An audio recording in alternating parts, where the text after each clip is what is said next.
Hodson. I'm so excited because this is the premiere of Ways to Heal. And today I have a special treat for you. Kate Neligan is doing equine therapy. She calls it equine-assisted coaching. Get ready.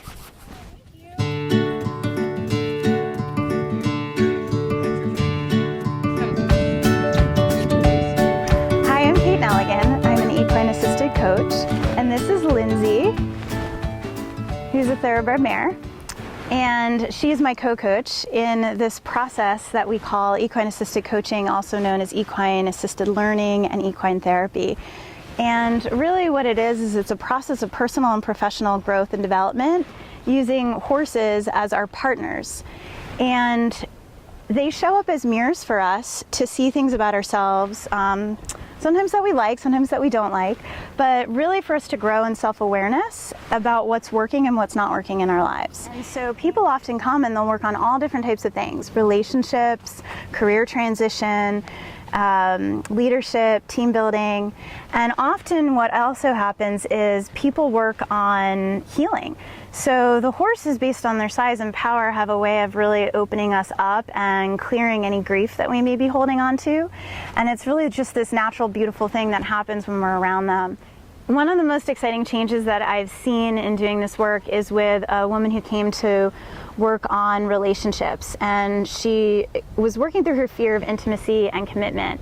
And in doing so, and being with the horses and in some of the processes and exercises that we do, she was able to overcome that and really get clear about her intention to be in partnership and her willingness to face that fear, and also to grow into self-love and more self-acceptance.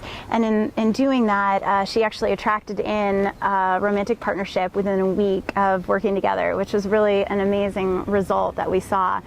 I feel like equine-assisted coaching and learning and equine therapy works for primarily three types of groups. One is the general public, anyone that has an interest in personal growth, personal development, and likes horses or likes being out in nature. It's also really good for corporate groups, for leadership training and for team building experiences, change management. Horses really teach us a lot about how to be both powerful and kind, and how to lead from that place. And it's also wonderful and has been traditionally used for working with different types of healing groups. So anyone that's recovering from addiction or in rehab, we've worked with them, and also working with anyone that's in need of some sort of healing and support. So it works really well for PTSD veterans, and it works really well for children with special needs. My background is in the movie studio, and as a corporate leader, I just see a huge opportunity for there to be new qualities introduced to leadership and our work, as well as more mindfulness programs. So I love working with a lot of the corporate groups and bringing them this unique and life-changing experience. When I first started doing this work, I was surprised by almost everything. I have done personal growth and development work for over a decade, and I had never seen anything shift people this quickly and this deeply. And I was shocked that horses could show up as our mirrors and as our partners in this kind of work, because I had grown up riding them, and most of the horse community really grows up in a form of control relationship with them, not this 50-50 partnership that's really this deeper intuitive process. And so I was surprised by pretty much everything I was seeing. Now I just laugh and smile because it doesn't surprise me anymore. It's all so perfect. And we often say you couldn't make this up if you tried. People often say this was so enlightening, or I had no idea that horses could do this. So the way this works is something that I wish I could explain, and there's a lot of mystery and magic to it. But for the most part, the horses show up as our partners and our teachers, and they show up as mirrors. So their body language often mirrors things that are going on in our lives. So sometimes horses can start to fight if there's a lot of drama or fights going on in a family dynamic. We've seen horses just walk away from us when we start to really communicate from our heads and we're not grounded in our bodies. They're just not as interested as being next to us. So these are kind of specific examples, but often what they're doing is so subtle but yet so profound as to how we need to look at certain things in our life.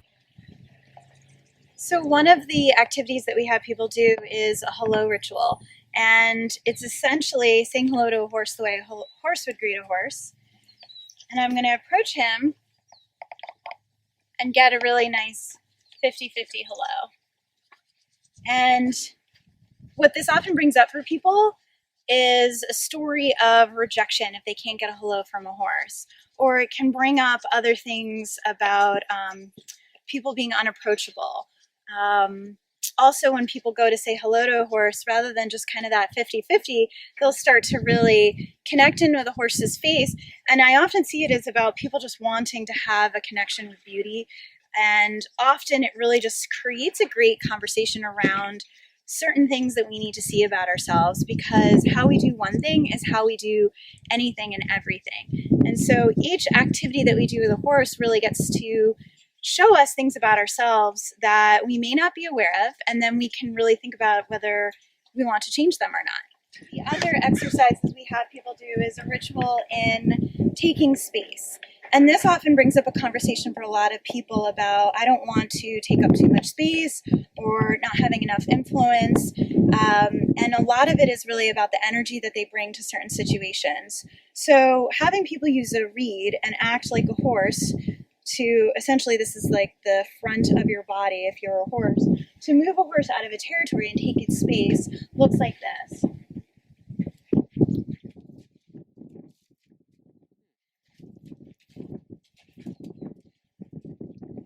And then we have people stand here and really feel into what it's like to take up space in the world and to go for what they really want and to use their energy to influence. And sometimes people can't actually move a horse, and so that creates a conversation that we have as well. One other exercise that we love to do with people is a goal exercise, where we create a box on the ground that represents a goal in someone's life. And it can be building trust or developing a certain relationship or even like career transition.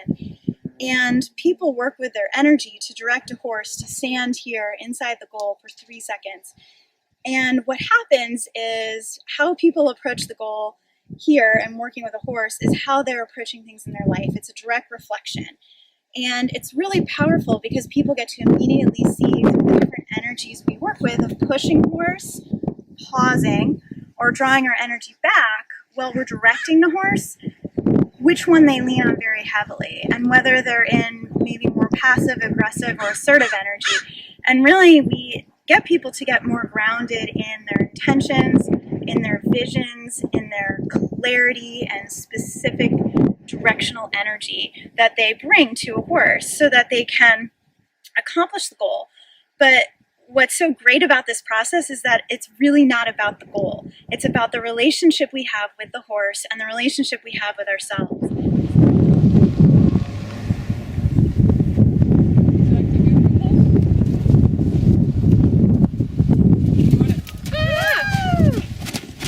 Your goal. So I don't know if that applies to anything going on in your life, of like the excitement when you get really close to finishing something. Oh, yes, yes, true.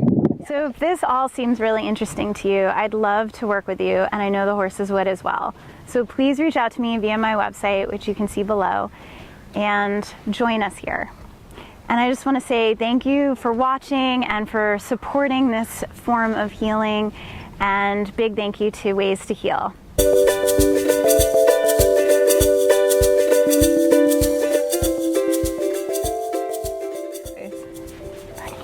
When you do that, it's really hard for them to see me. See how she's zenning out? She's actually giving you energy right now. Yeah, and taking some too, and transmuting it. Who's the real star here? Who's the real star? Just kidding.